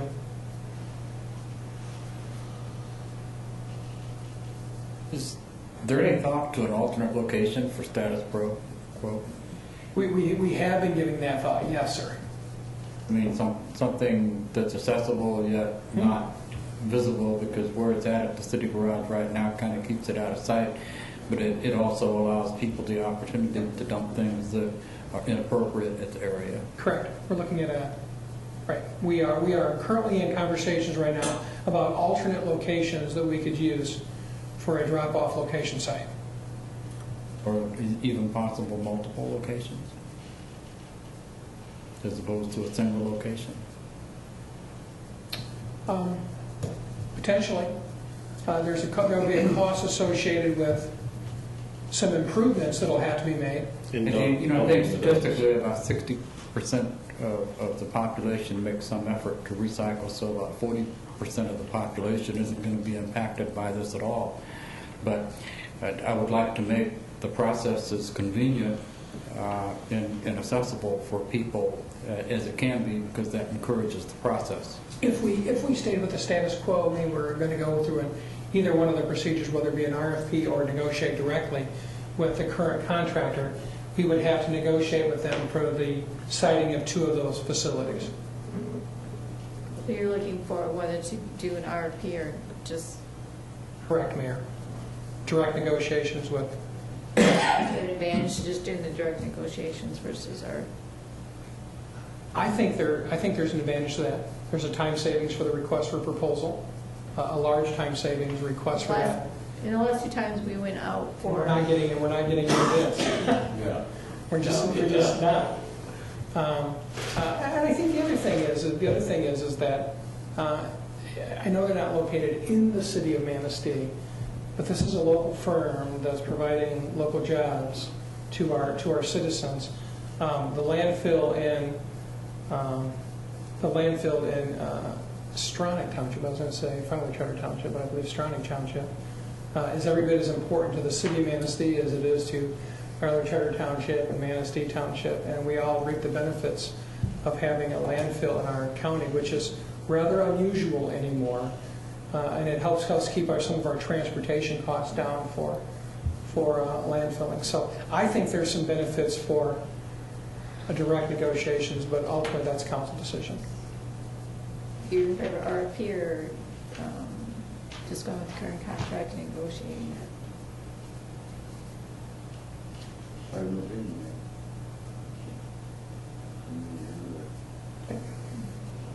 Councilmember Insolence. I would like to, I'd like to have some more time to think about it, but right now, I'm feeling staying status quo. I still want to explore the possibility of this toll. I don't want that to go away. I think that can be written in later, if I hear you say that right. We need to move forward with that and let it die on its own, or succeed on its own, whatever happens. I think either way, either we negotiate that in with a direct conversation, that here's the dollar amount if we put it in any one given year moving forward, council decision to do so, or we put that out that way in the RFP, which has them bid on that, knowing that council will choose on an individual year, or whether or not we Wonderful opportunity, do it's a wonderful time to find out, because he's willing to do it. Yeah. We need to know one way or the other, so let's just do it. Yeah. I don't think anybody's going to offer RFP. I don't recall. I don't think we got any. I don't, that's what I'm saying. I don't Of all the think we got councilmen, man, I've said this We had one. for 20 years. We had one bid last time. We had one bid. And the reason why he's not here is because it's too expensive? Or Sitting in the the options that were We provided? only had one. I thought you meant one other one. No. Okay, I No, mistook it. we had one. I thought there was one from Travis. That was 10 years ago. Okay. 5 years ago, I believe we had one, and I can pull that to make sure. I don't want I believe we only had one last to time. speak off the cuff. And I think but 10 years ago, it was so, It wasn't even close. It was not even close. I have no problem. Direct negotiations. do you have an opinion on whether our Direct negotiations, because it's a real, if indeed somebody else comes out and it's a reliability factor, if there's, we get a blizzard, Todd's guys are out there just like the mail people, picking up the refuge. And you have somebody from Traverse City coming in, they may not be here. Mayor So- Pro Tem Smith, do you have a preference I'm thinking status quo, we can, as far as sending out to RFP or doing contract with our current Oh, provider? RFP is going to be, Yeah, I'm sorry. RFP is going to be a waste of time. Yeah, just. A contract. That much. So what I hear, Council, if I'm correctly, direct negotiations, status quo, but build into the contract the ability for a curbside. We'll definitely have the voluntary curbside. We shouldn't take away from the folks who want to have voluntary curbside, but then also put in there a mandatory curbside along with the test route, and do all of those functions. Okay. Yeah. All right.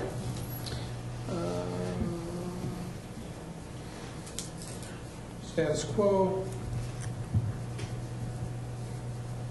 Include curbside testing.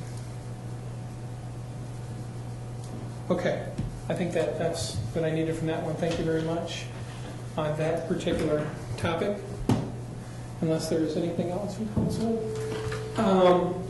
The last item on the agenda tonight is a follow-up to last week's meeting. Let me get the lights up a little bit here for us. There's a follow-up to last week's meeting when we had a conversation regarding assessing services. We made a presentation to you regarding assessing. We haven't done any more slides for you this evening.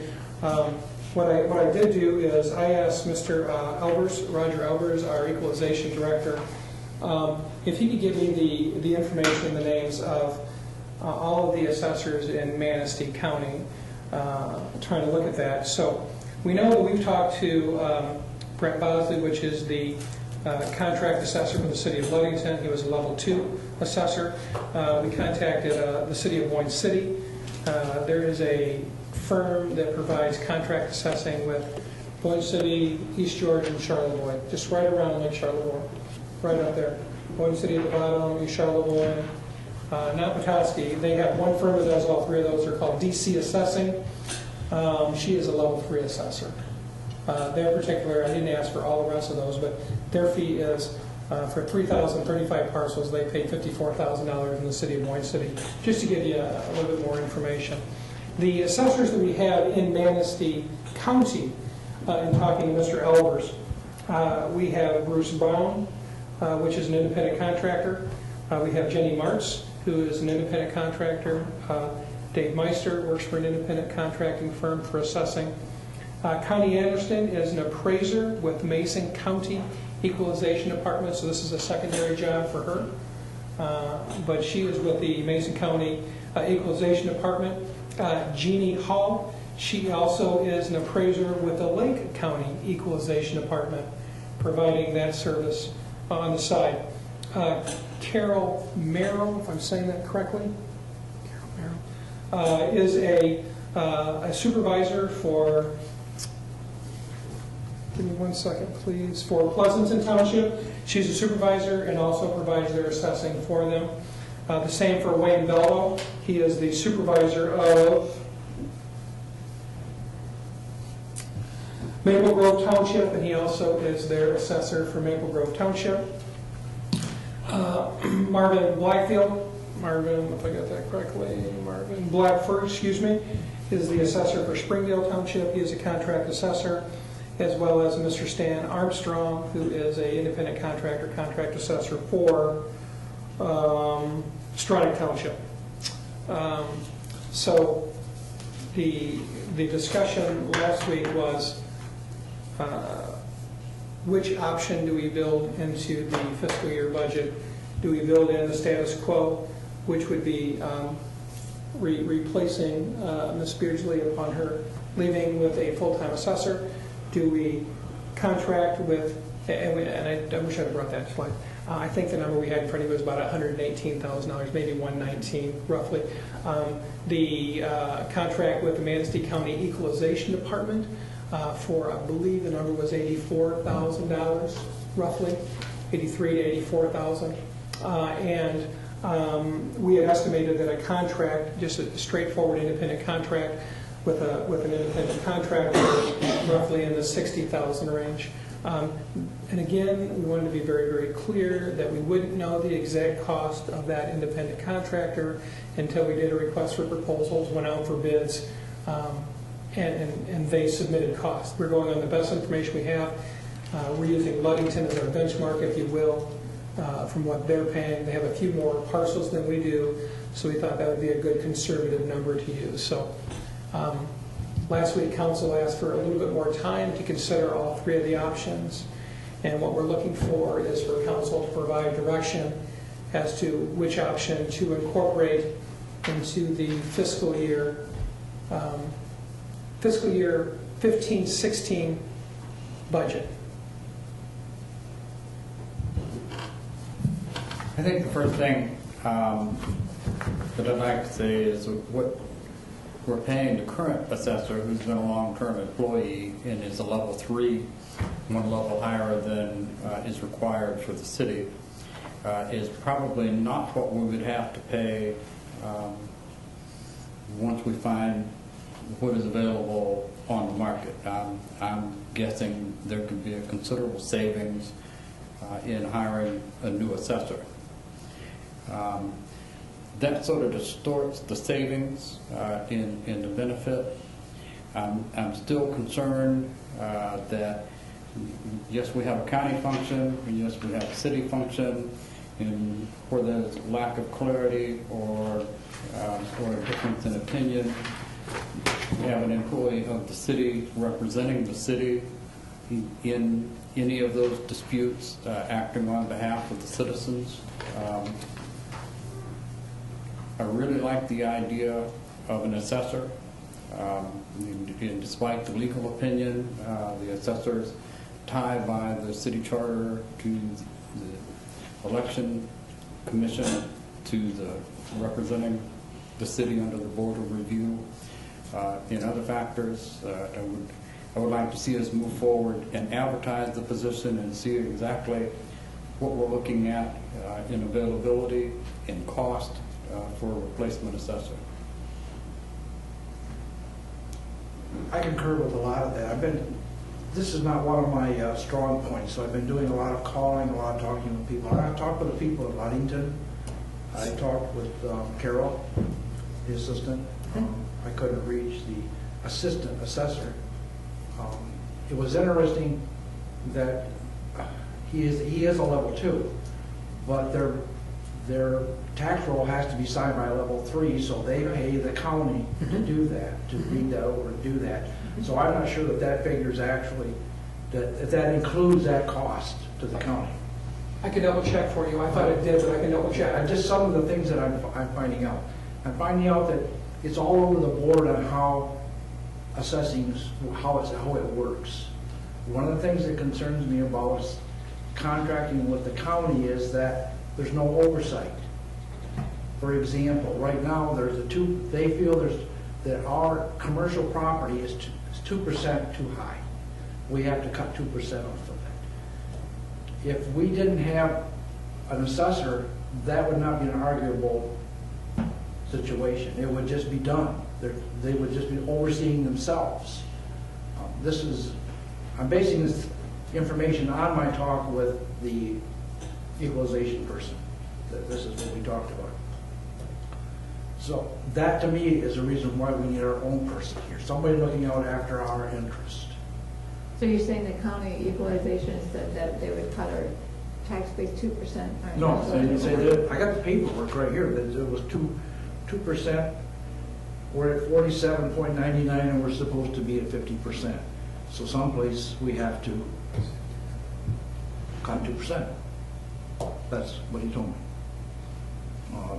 When I talked with our city assessor, that usually is done across the board. From what I gathered from him was that he may say that this is what we got to do here, here, and here. It goes to Julie. Julie takes a look at it and can just say, well, maybe you didn't look at this, or you didn't do this, or you didn't do that. That to me, they're looking out after our interest. I'm not sure a contract person would do that. I don't know. From what I find in the research I've done, I want to stay in-house. Also, I have a concern, not a concern, I just have a question about the state mandated a 1% administrative fee. How is that distributed in Manistee? How do we distribute that? I don't know the answer to that question. I mean, so much goes, okay, so I don't know. So a lot of that would offset that assessor's salary. Well, I think I don't know the answer specifically to your question. I know we already assessed the 1% administration fee, Right. which is already incorporated in the overall general fund budget. So I don't believe that's additional revenue coming in. I think that's already revenue that we have as part of our overall general fund budget, but I will, The way I read it, it's actually a law that says we do it, and it actually spells out, I wrote it down. The state requires that these funds generated are deducted solely, are dedicated solely to the property tax function. okay? I will find out What's your concern? Concern, where the funds are going. I can't find it, where are the funds going, and what would that, when we hire our own assessor, what are we really paying that person? How much of those funds are actually going there? What are we really paying them? Well, it doesn't go away whether you contract that out or have it in-house. You're still assessing that 1% fee. That's not going to go away. No, I'm not asking the 1% assessing to go away. I want to know what we're actually paying them. Where's it going to? Where's it going to? Is it going to administrative costs, maybe the person that collects them? That fee is optional too. Administrative cost, isn't it? I think so. That's some of it. You're allowed to charge that. You're allowed. That's not going to change whether you're paying an in-house person, a contract person, or the county. It's still. It is optional. You don't have to charge. But we do. I know. That's not going to change. Why not? Okay, well, I would like to know. I would like to know how that costs, how that money is distributed. Where that revenue goes. Right. I still think contracting it out, we can still maintain the level of service that we currently have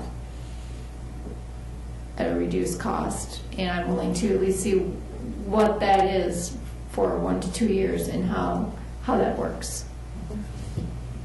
I wouldn't mind seeing an actual cost to keep it in-house as a level 2, what the actual savings is. Because there could be some purple savings there as, what, we could say 84? Well, you know what, if you keep it in-house, what if it's 90? $6,000 you keep it in-house and you keep running around just the way it is. Well, my concern. It may be more, maybe less, I don't know. But I think the question is out there, and I think it's valid. Let's see, see what it really is before we go signing a contract or whatever. Let's find out what a level 2 does cost us. During our last meeting, we said that we were going to contract that out. We were giving Julie, since we were eliminating the position, we gave Julie her severance. And I'm not for paying a severance if we're not eliminating the position. Well, I also said at the last meeting that I wanted time to think about it and research it, and I did. And another thing that bothered me is every place I called that had a contract, I never got to talk to the assessor, the person that was actually doing the work. I'm always talking to an assistant or to a secretary. With the exception of going over to the county, I got to talk to Roger over there. Okay, I talked with him. Every place else I'm talking to a member, and when I asked them, when is that person going to be in? Some days it's a Wednesday, some days, some people don't know. It depends on how much we need him. It's just all over the board. And again, when you contract, you make those specifics when you set up the contract. If you want them there every Wednesday, that's a cost. But you can make that into a contract. That they want somebody on site on these days. I agree, and one of the problems that I have is I don't know what that contract is. I don't know what we're really looking for. I don't know a job description, for whatever better to call it. I don't know what that is. What is this job description, and how can we determine the cost until we have a job description, whether it be a contract or whether it be our in-house? I think you can make some very good assumptions based upon similar communities, similar parcel size that provide contract assessing. I think it's, from the colleagues that I'm familiar with, the contract assessing is definitely the direction most communities are going to. Not that that's where we have to go, but I think that is absolutely the direction that they're going. We know that the city of Ludington, except for we have to double check on how much they contract with the equalization department for that, so we can easily find that information out for that. But we know that their cost is roughly $31,000 to their contractor and They have about $30,000 of in-house costs with staffing to assist with that. So we know what that cost is. We know with Boyne City, for example, tonight, that their cost is roughly $55,000 for that. So I think this, you can, and that's the reason we indicated we're not going to know entirely what the exact cost is until we complete an RFP.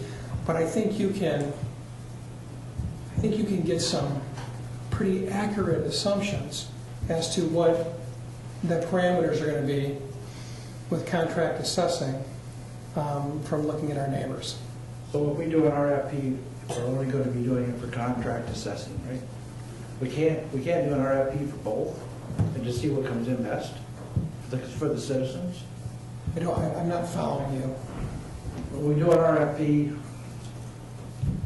we do a job description. We want to know what, we want to tell people what we need, what we require.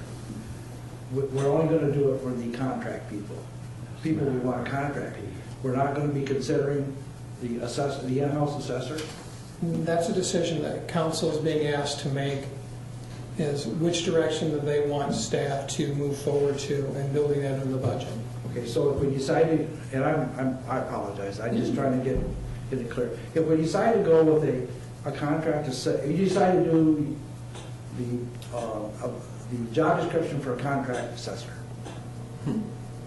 we're not even going to look at an in-house assessor. We're not going to look at the cost. Sure. If council provides direction for staff that they want us to create an RFP to contract out assessing, yes, I probably would not research what the costs were associated with doing an in-house staff member, because that's what we're looking for. We're looking for the direction. If council provides the direction, prepare the RFP, and at the same time, go out and research what the cost would be for a level 2 in-house assessor, then that's what we would do. Well, how will we compare them if we knew both of them? We're assuming that the contract, because, well, it looks like it's going to be cheaper, but do we really know that? I think the bigger question is, do we want that? I mean, I think realistically, we know that contract assessing is going to be less expensive than having an in-house assessor. Even if you remove the cost by $20,000, even if you dropped it down to $20,000, take the 119 to say $100,000. And I don't know that to be a true number, so please don't take that verbatim. But even if you removed $20,000 of salary on that position, you'd be $15,000 less than that with the Evanston County Equalization Department. And if you're still looking at a base of $60,000, if you believe that is a fair number to be estimating today, I personally believe that is a fair number to be estimating on, then you still would have approximately a $40,000 savings over the $100,000 if you were in the $60,000 range. And let's not forget, we had a very experienced, very talented level assessor 3 who could not do the whole job and maintain, I think, the office hours that this council wants to have. They're not going to be able to maintain what our current assessor is doing, at least for the near short-term future. Whereas when we're looking at contracting, we can contract and request a level 3 assessor. We can request certain hours, and that's what the RFP would indicate. It really also helped me understand that the last several years we've been kind of we have been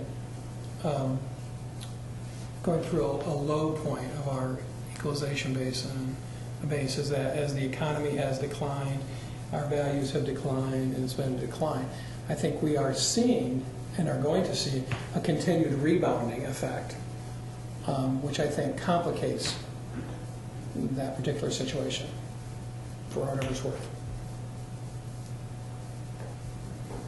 Staff is willing to do whatever direction council wants us to do, and will provide you whatever information you need to make a decision. And we've talked about it for a long time that we can't maintain the level of services with the revenue that the city generates.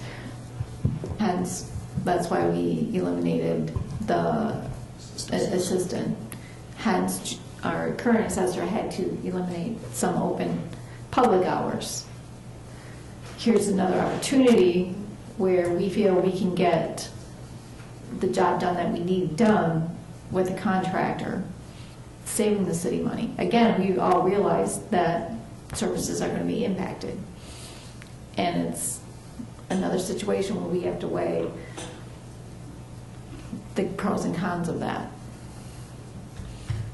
Because we cannot continue, if you look at the upcoming budget, I don't think we can continue to maintain our level of services, so it's going to be impacted somewhere. And I would still contend that it is a very important position to the city. In-house service is my preferred service. There's places you save money and economize. I do not feel this is one of those places. I think hiring a replacement employee as opposed to a long tenured employee who has had pay raises and such over a period of time will result in the cost savings. But when I think of service to the citizens and having their property assessed and being represented, and all the things that go on with assessing, I would still consider it a key position within the city.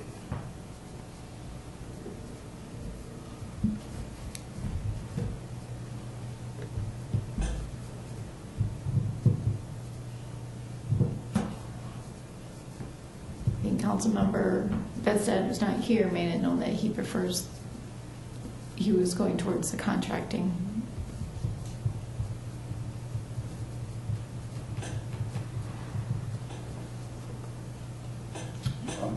I'd see both.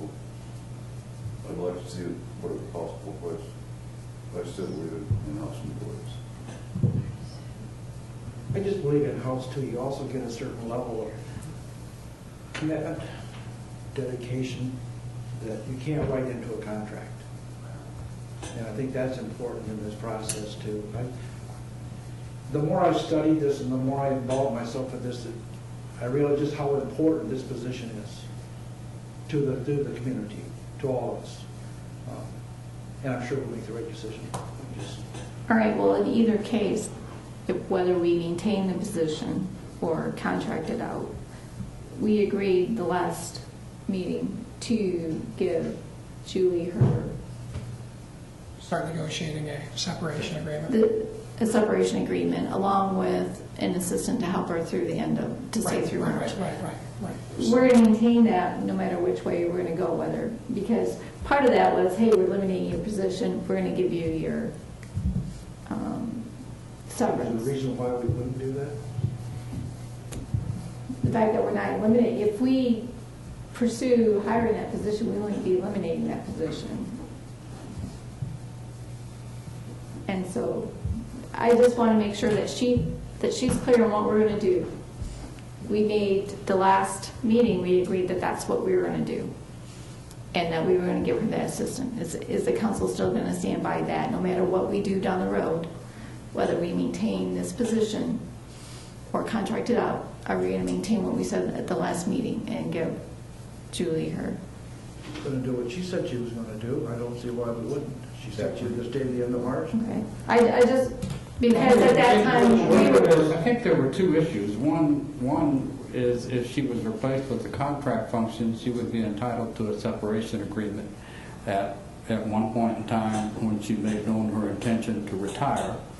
And I think the other issue was that extending her from her originally specified date of retirement through the end of March was going to extend her tenure another 90 days and result in a separation agreement and some assistance in completing the tax rolls because of the extended period of time that she would still be working for the city. Technically, one is she's retiring, which would not, according to her contract, she wouldn't get it. The other one is that we were eliminating it and we were giving that to her. Two very distinct lines. So either way, I just want to make sure we know and that she knows as a council, if we're going to replace it, it's not that we're eliminating the position. It's more or less she's retiring or quitting and technically wouldn't be allowed. I just want to make sure we stand by what we said last meeting. I have no problem with that. Okay? So, we talked about this before. I'm not sure I know exactly where all the different council members are at. So I'm going to ask you if you can, to know specifically where the majority is I falling. have two council members who don't feel they want to see what contracting costs would be versus hiring a level 2 assessor. Okay?